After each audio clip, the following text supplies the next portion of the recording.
It's a self-embrace now.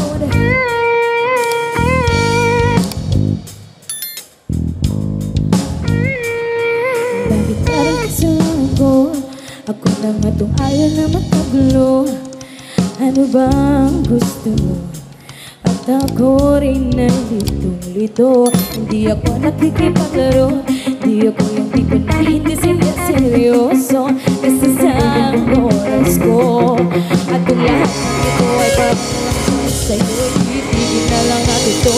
Tigilan natin to at tigil na lang natin to.